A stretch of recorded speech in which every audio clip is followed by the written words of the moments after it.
Esteja convosco. Ele está no meio de nós. Proclamação do Evangelho de Jesus Cristo segundo Lucas. Glória a vós, Senhor.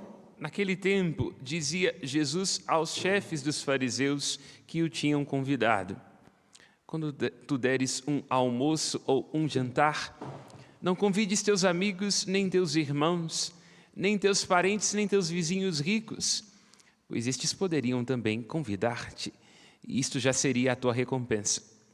Pelo contrário, quando deres uma festa, convida os pobres, os aleijados, os coxos, os cegos, então tu serás feliz, porque eles não te podem retribuir, tu receberás a recompensa na ressurreição dos justos.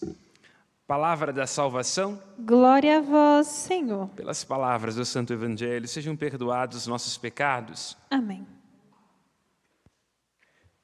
Seguimos nossa meditação nesses dias da carta do apóstolo Paulo aos Romanos. Uma carta muito densa, por isso uma leitura que deve ser feita aos poucos. O apóstolo mesmo diz em outros momentos dos seus escritos que é preciso ter uma pedagogia no nosso exercício de oferecer a alguém um alimento. Porque é preciso, sempre quando oferecemos algo a uma pessoa, nos perguntarmos sobre a capacidade que esta pessoa tem de digerir. Cristo também vai dizer no Evangelho de Mateus que é preciso tomar cuidado para não oferecermos pérolas aos porcos. Pode ser que a gente esteja profundamente convencido de que temos que oferecer alguma coisa para alguém e esta pessoa não tem a capacidade de receber. É uma tensão. Porque o amor significa dar ao outro aquilo que lhe é necessário. E nem sempre as pessoas têm a capacidade de entender que aquilo que é necessário para elas não tem a ver com o que elas querem, com aquilo que lhes apetece. Lacan mesmo diz que quando nós amamos, nós estamos dando ao outro que não nos pediu e estamos dando aquilo que a gente não tem. Então, há sempre uma tensão imposta no amor, de que às vezes a gente dê a alguém alguma coisa e ela não está com a capacidade de receber, ou estamos dando alguma coisa que é necessário ou que a pessoa não deseja. O apóstolo Paulo, então, é muito pedagógico. Nunca apresenta uma doutrina e uma teologia, ainda que ela seja muito densa, de cima para baixo. Mas recebe, escuta, envolve-se com a comunidade, e a partir da comunidade, naquilo que ela tem de mais concreto, inclusive nas suas tensões internas, ele desenvolve uma reflexão teológica, que é uma atualização paterna, didática e muito concreta do Evangelho, que, sendo um grande mistério de salvação, deve alcançar histórias e pessoas naquilo que elas têm de mais singular, de mais pessoal e de mais íntimo. E a carta aos Romanos surpreende, porque ela é um cuidado antecipado do apóstolo das gentes. Ele está se dirigindo a uma comunidade que ele ainda não conhece. É uma comunidade onde o apóstolo ainda não esteve, ele está indo lá preso, mas livre por conta do Evangelho. O Evangelho não pode ser aprisionado, como ele mesmo faz notar em outros dos seus escritos. Antecipa-se no amor. E é sobre esta capacidade de antecipar do amor, respeitando os limites e as condições, porque não é uma violência. Às vezes a gente ama de um modo açucarado. E a gente está dando coisas aos outros que têm a ver com o que a gente quer e não com aquilo que o outro necessita. Não, Deus ama de um modo antecipado. Não é que Ele esteja querendo nos entregar alguma coisa que não tem a ver conosco, mas é porque Ele sabe, em última instância, aquilo que é a aspiração mais profunda do nosso coração. Deus nos ama de modo antecipado. É sobre isso que diz o apóstolo Paulo, nesse trecho especificamente da carta aos Romanos. Não fomos nós que antecipamos a Deus no seu amor. Não é a gente, em nossa pretensão, em nossas práticas, em nossa vida perfeita, em nossos esquemas mentais, que nos tornaremos credores da misericórdia e da bondade de Deus. Deus é rico em misericórdia, a sua ternura, Ele é muito bom para com todos, lembra o Salmo, a sua ternura abraça toda a criatura. Cantamos no Salmo de hoje que o Senhor nos atende não por causa de nós, Porque quando a gente olha para a gente mesmo, o que nós vemos é pobreza, infelicidade e sofrimento. É uma luta a vida do homem sobre a terra. Lembra Jó? Ele atende por causa do seu imenso amor e nos ama de uma maneira tão singular e tão profunda que não despreza os nossos clamores. O salmista diz que o Senhor não despreza o clamor dos seus cativos, e todos nós somos prisioneiros de alguma forma em nossa vida, exilados, despatriados, desconfortáveis, nos sentindo aprisionados. É o que nos constitui como seres humanos. Somos todos neuróticos, e como neuróticos, lembra Nelson Rodrigues, veremos a Deus. O primeiro versículo que hoje escutamos, versículo 29, é de um frasismo lapidar. Há pessoas que conseguem traduzir pensamentos e sentimentos de uma maneira muito objetiva. Nós temos isso, por exemplo, em Chesterton, quando ele diz: os anjos podem voar porque não se levam muito a sério. Quando ele diz que o problema de uma sociedade que deixa de crer em Deus é que a gente passa a crer em qualquer coisa, quer dizer, deixa pouco a imaginação. Ou quando Nelson Rodrigues diz que os jovens têm todos os defeitos dos mais velhos e mais um, que é a imaturidade. Ou quando ele diz que só acredita no amor da viúva se na hora do enterro ela quer se enterrar na cova junto com o marido. Então, há homens que têm essa capacidade de descrever até o que é desconfortável nas nossas relações com uma frase. Poderíamos ver nesse momento da carta aos Romanos que o apóstolo Paulo também é um grande frasista. Ele diz no versículo 29, os dons e a vocação de Deus são irrevogáveis. Os dons e a vocação de Deus são irrevogáveis. Eu me arriscaria a dizer, a lá Nelson Rodrigues, a lá Chesterton, a lá Dostoiévski, que o apóstolo Paulo consegue neste pedaço do versículo, não é nem o versículo inteiro, resumir tudo aquilo que é a Sagrada Escritura, em sendo uma grande economia da revelação. É uma expressão técnica da teologia, economia da revelação, que todo o conjunto da revelação. Ele diz nessa frase que Deus nunca retrocede no seu amor. Dom. Deus é puro dom. Dom é sair de si, entregar algo de si. Entregar a si neste algo de si. Este é o modo com o qual, desde toda a eternidade, nós sabemos que Deus age. O Pai é tão doador, tão desprendido, tão generoso, que Ele entrega o Filho. E o amor que Ele tem para com o Filho e do Filho para com Ele é tão generoso, é tão intenso, que deles procede o Espírito. O Pai é tão doador e tão generoso que Ele cria todas as coisas. E cria, através do Filho, em que habita de um modo misterioso em tudo que existe uma palavra, e no qual pulsa de um modo misterioso o Espírito. Porque, como lembra Gênesis, a terra era sem forma e vazia, mas o grande dom de Deus, que era o seu Espírito, foi pairando sobre as águas, e desse tohu bohu, que é a expressão do hebraico para dizer do caos, surge a vida, surge a ordem. Então, este é o modo com o qual a Santíssima Trindade age. Quando nós vamos a Dei Verbo se pergunta quem Deus é. Nós tomamos conhecimento sobre quem Deus é na medida que entendemos o modo com o qual Ele age. Ele vai se revelando quem Ele é, tudo aquilo que se destina à nossa salvação, e o faz porque nos ama e deseja estar em comunhão conosco. Então, toda a revelação, seja do Antigo quanto do Novo Testamento, é um contínuo processo de um Deus que se faz dom. Ele é, puxando sardinha para o meu nome, Deus é o tempo todo donatus. É isso, né? Não estou querendo advogar em causa própria, não é feio quem fala de si, querendo se arvorar alguma coisa, mas o meu nome traz isso. O que é donatus? É alguém que nasceu dom. Então, quer dizer, Deus é o tempo todo donatus, Ele está o tempo todo se entregando em tudo aquilo que existe, da menor partícula até a beleza de uma flor, do pôr do sol, a vida de cada pessoa, nas suas tensões e nas suas contradições. Há um grande dom de Deus, e uma vez que Ele dá, Ele não revogar, Ele não traz de novo para si, não está cheio de si. Entende? E não bastando ter entregado os seus dons, ele dá as suas vocações. Porque o que é uma vocação? Uma vocação é uma coisa que parte daqui em direção aí, para que aí venha para cá. Então, o apóstolo vai lembrar, na carta aos Efésios, que em Cristo o Pai nos escolheu, para que já bem antes de o mundo ser criado, nós fôssemos chamados perante a sua face a sermos sem mácula e santos pelo amor. Ele nos predestinou a sermos conforme a imagem de Jesus Cristo. Então esse é o movimento, hein? O movimento de uma diástole, de um Deus que se espalha no seu amor, com grande...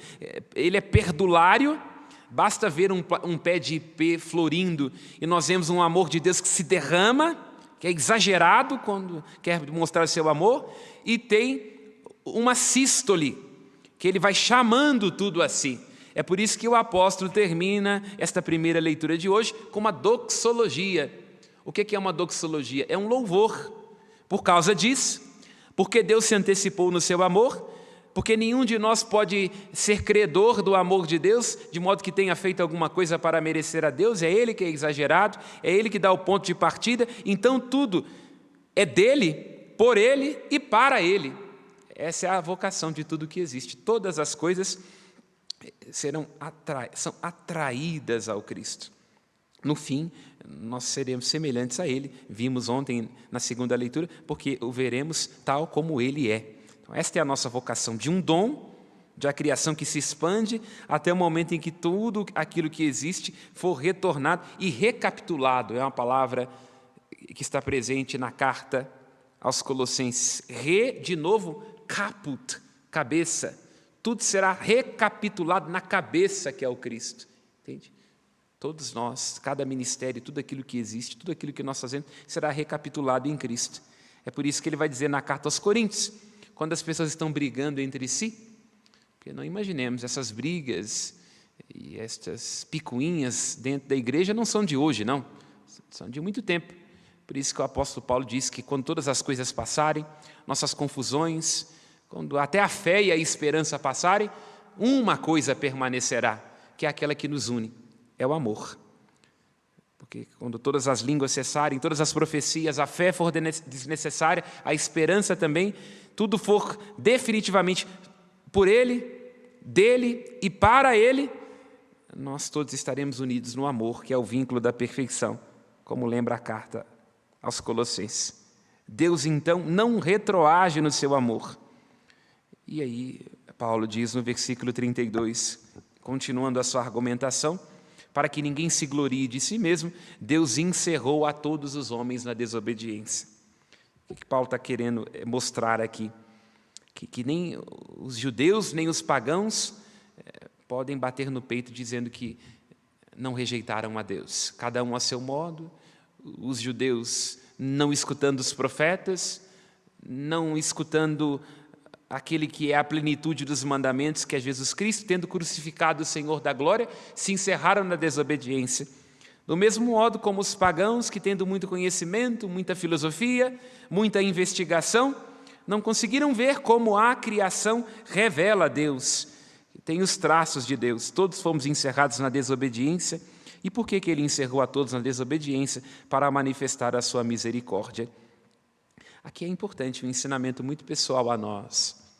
Quando nós rezamos no Pai Nosso que é preciso que Deus perdoe as nossas ofensas, assim como nós perdoamos a quem nos tenha ofendido. Quer dizer, o perdão que eu concedi no passado é aquilo que eu apelo a Deus para que Ele me perdoe. Em sendo Deus um Pai misericordioso que não guarda ressentimento, mas que está o tempo todo criando estratégias para nos salvar e para nos buscar, porque não retroage no seu amor, aquilo que Deus amou por um só segundo, Ele jamais é capaz de deixar de amar, assim também devemos ser nós, alcançar o amor com que fomos alcançados. Assim como Deus não se deixou levar pelo ressentimento e pela ira, sua ira dura apenas um segundo, mas sua bondade permanece a vida inteira, assim também nós. Por isso que comecei esta missa dizendo que quando a gente escuta leituras como essa, a gente tem que entender que a gente está numa escola. Deus, como íntimo amigo, tem que ser em nossas vidas uma escola. Por isso, ontem, no Evangelho das Bem-aventuranças, se diz: é preciso ser misericordioso para alcançar misericórdia. E Lucas vai dizer: bem-aventurado, e Lucas vai dizer que é preciso ser misericordioso como nosso Pai Celeste é misericordioso. Aquilo que o Evangelho de Mateus chama de perfeição, Lucas chama de misericórdia. Porque seremos tanto mais perfeitos quando a gente tem consciência da nossa pobreza. Seremos tanto mais perfeitos quando estivermos naquele lugar humano, demasiadamente humano, de não nos sentirmos os melhores, os primeiros e credores uns dos outros. De vez em quando a gente recebe notícia de gente que vem aqui na Serra da Piedade e acha que é credor da Serra da Piedade. Não, não vou fazer isso não. Não, valor de preservação. Não, é para quê? Eu sou da cidade, eu sou disso, meu pai fez aquilo, eu tenho direito a isso, tenho direito àquilo. A gente se julga credor. Sim, tem coisas que nós merecemos, que são direitos nossos. Mas antes de tudo, lembra o apóstolo Paulo, também na carta aos Romanos, antes a gente se vê como credor, imaginando que o padre, que o nosso esposo, nossa esposa, nossos filhos, eles são credores de nós e de nossas vontades, a gente tem que se perguntar o que a gente deve. O que eu devo no meu casamento? O que eu devo no meu ministério de padre? O que eu devo aos meus filhos? O que eu devo à minha comunidade? O que eu devo ao santuário da Serra da Piedade? O que eu devo a Deus? Antes a gente se perguntar o que todas estas pessoas, essas instâncias e instituições devem a nós, nos enxergamos como devedores uns dos outros, porque nós temos uma dívida para com Deus, não aquela que pesava sobre nós por conta do pecado, mas uma dívida do amor. E diz o apóstolo Paulo: não queirais dever uns aos outros, senão amor mútuo. Cada um de nós nessa tarde, nesse momento que o Senhor fez para nós, se pergunte sobre o que anda devendo aos outros. Porque aí entendemos Jesus no Evangelho de Lucas, quando ele diz: quando você tiver que fazer um banquete, um jantar, o jantar que é sempre uma oportunidade de nós reforçarmos laços sociais, de nós exaltarmos esta ou aquela pessoa, de nós confirmarmos posições, assim é um jantar. Jantares de luxo, diante da própria posição dos talheres, o jantar já deixa claro o que vai ser servido. Diante da posição na mesa, nós sabemos quem é mais ou quem é menos importante. Então Jesus diz assim: quando você tiver que fazer um jantar, um almoço, não convide na expectativa de que você vai fazer alguém ser credor do seu egoísmo. Porque não raro é isso, nós vamos oferecer alguma coisa para alguém e vamos convidar esta pessoa, porque certamente ela terá para conosco algum tipo de favor. Aí Jesus diz: não, é preciso fazer uma amizade, como ele vai lembrar daqui a 2 capítulos no Evangelho de Lucas, é preciso fazer amizade com aqueles que irão abrir para nós as portas do reino dos céus. Eu, quando celebro casamento, gosto dessa bênção, que ecoa este capítulo 16 do Evangelho de Lucas, em cujo processo estamos aqui, capítulo 14, 15, 16, que fala de pessoas que querem se exaltar, que querem se encher e que serão humilhadas. E daqueles que se humilham, reconhecem a sua pobreza e que serão exaltados. Na bênção do matrimônio, na última parte dela, disse assim: abri as portas da vossa casa aos pobres e aos infelizes. Eu digo isso ao casal, que um dia vos receberão agradecidos no reino dos céus. Essa é a recomendação do Evangelho de Lucas. É preciso usar do dinheiro injusto, porque todo dinheiro inevitavelmente tem a sua injustiça, todo jantar tem a sua injustiça. Porque o que é que nós fizemos para merecer termos este ou aquele alimento? Tem tanta gente que trabalha a vida inteira, que rala, trabalha como empregada doméstica e não consegue juntar dinheiro. Não é porque ela não trabalhou, não. Tira essa idiotice de meritocracia da sua cabeça, porque nós não largamos no mesmo lugar. Há pessoas que largam na frente, por coisas que reportam aqui a época das capitanias hereditárias no Brasil, por exemplo. Jesus diz: não, use do dinheiro injusto, que é naturalmente injusto, porque nós não começamos todos na mesma posição, para fazer amigos que lhes abrirão o reino dos céus. É o que ele está dizendo. Usar do dinheiro, usar das relações, usar dos jantares, usar das gentilezas, para ir àqueles que não poderão nos retribuir deste mundo. Aí vai lembrar o livro dos Provérbios, o capítulo 19. Quem se compadece do pobre, empresta a Deus. Então, toda vez que nós abaixamos o vidro do carro e damos esmola a alguém, Toda vez que a gente faz um gesto de caridade, com amor, não é para aparecer, não, aos vicentinos. Toda vez que a gente é sensível às dores de alguém, toda vez que nós aproximamos o nosso coração de quem seria, num primeiro momento, a nossa tendência a atravessar do outro lado da rua, essa pessoa não vai poder nos retribuir. E, às vezes, até não vai fazer por onde. Lembremos do Alto da Compadecida, lembremos aquilo que dizia Dom Helder Câmara, os pobres são espertos.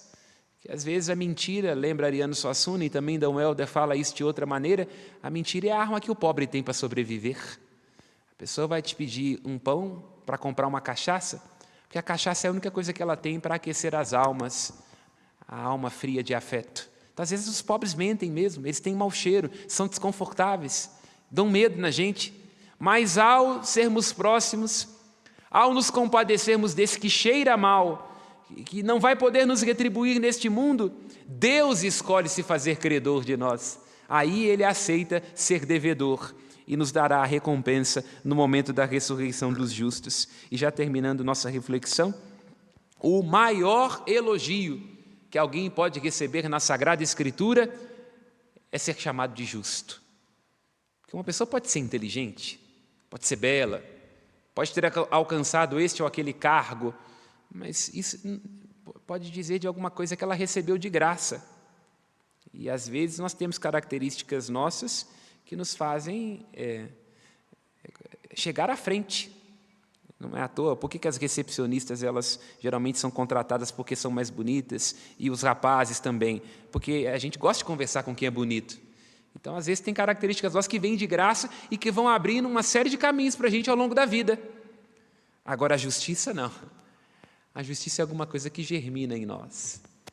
E aí tem a ver com a graça de Deus que cai em nós e que a gente germina. O que é o justo? É alguém que acolheu em si a graça de Deus e a fez germinar, e que a desenvolveu, e assim se tornou mais parecido com Deus, que é justo, que é reto, que é compassivo. Aí vamos entender por que é que lá no Pentateuco o Senhor diz que é preciso ser santo como Ele é santo, porque Ele é o justo, Ele é o compassivo, Ele é pai dos órfãos e das viúvas protetor, como lembram os Salmos. Ele se compadece da viúva do órfão. Então Israel também tem que se compadecer da viúva e do órfão para parecer-se com Deus.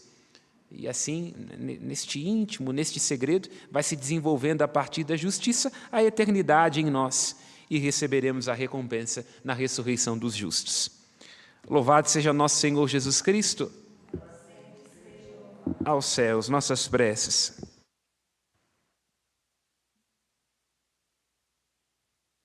A nossa resposta será: atendei-nos, Senhor.